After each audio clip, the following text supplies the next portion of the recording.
Bonjour, je vous présente cet ouvrage. John Searle, Les actes de langage, essai de philosophie du langage.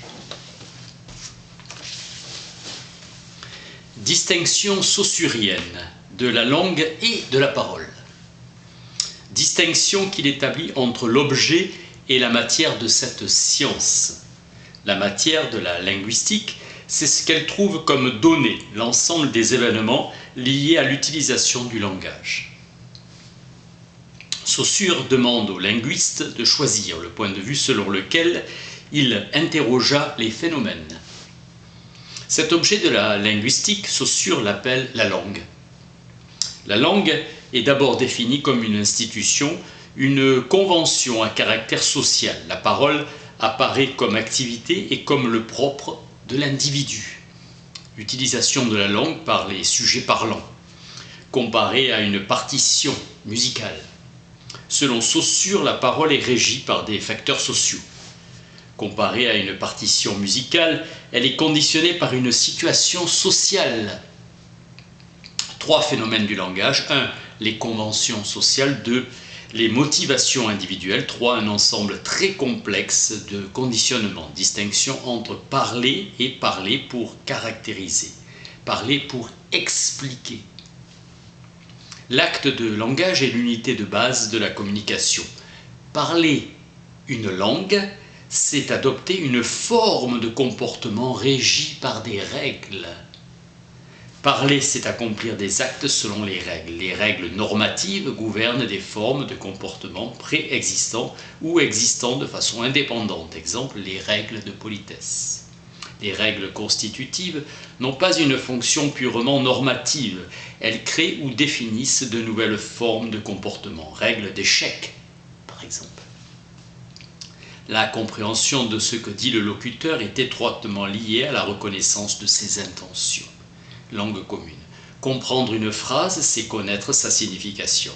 La signification d'une phrase est déterminée par des règles.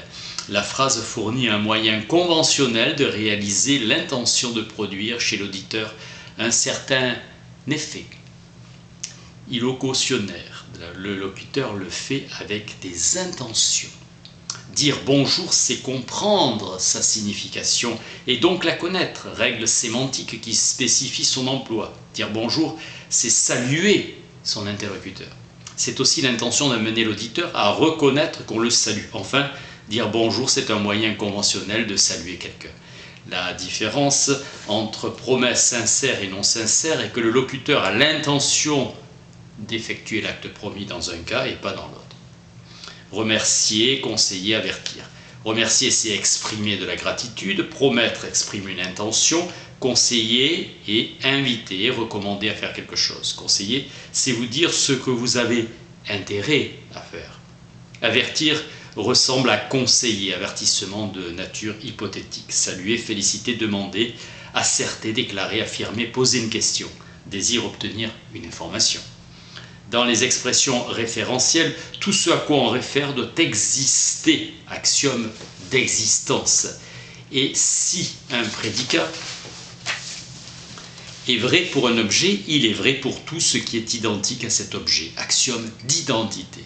L'axiome d'identification, dans sa formulation primitive, est un corollaire de l'axiome d'existence. Le premier découle du second. Le principe d'expérimentabilité dit que tout ce que l'on peut vouloir signifier peut être dit. L'on considère que les faits doivent toujours d'une certaine façon se rapporter aux objets. Aussi, dans le Tractatus de Wittgenstein, il expose une distinction métaphysique irréductible entre faits et objets et a dit les objets pouvaient être nommés indépendamment des faits et que les faits étaient des combinaisons d'objets. La loi de Leibniz, si 2 expressions réfèrent au même objet, elles sont substituables l'un à l'autre, salva veritant. Pour Frege, le concept signifie avoir la propriété de. Le concept cheval n'est pas un concept, cela signifie avoir la propriété d'être un cheval. Le nominalisme affirme que l'existence d'entités particulières dépend de faits réels et l'existence des universaux seulement de la signification des mots. Pour Kuhn, postuler une entité, c'est purement et simplement la considérer comme valeur d'une variable. Selon Alston, ce qui engage une personne, c'est ce qu'elle dit et non la manière dont elle le dit. Frege a établi une distinction essentielle entre la fonction d'une expression référentielle et celle d'une expression prédicative. Pour comprendre le nom d'un universel, il est nécessaire de comprendre l'emploi du terme général correspondant. Les universaux sont des entités dérivées. Énoncé tautologique type, ou bien il pleut, ou bien il ne pleut pas. La philosophie linguistique contemporaine a provoqué une révolution dans la philosophie. Les tenants de la philosophie linguistique veulent analyser la signification de concepts qui ont depuis toujours embarrassé les philosophes. Exemple, la connaissance, le souvenir, l'action volontaire. Avant seule théorie, quelques slogans comme la signification c'est l'emploi, il est bizarre de dire, je me rappelle mon nom, j'ai acheté ma voiture volontairement, j'écris ceci de mon plein gré, ce sont au mieux des pléonasmes. Dire que quelque chose répond aux critères, c'est donner une évaluation de type approbatif. Pour l'emploi des noms propres, rien de plus facile.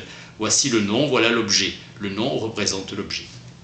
Il existe une séparation fondamentale d'ordre métaphysique entre objet et propriété. Les objets ne sont qu'une collection de propriétés. Le nom propre a pour caractéristique d'être employé comme référé au même objet en différentes occasions.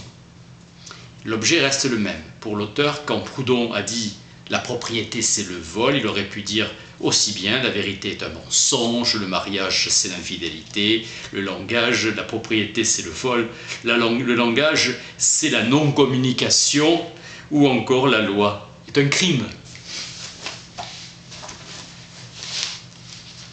John Searle, Les actes de langage, essai de philosophie du langage. Merci.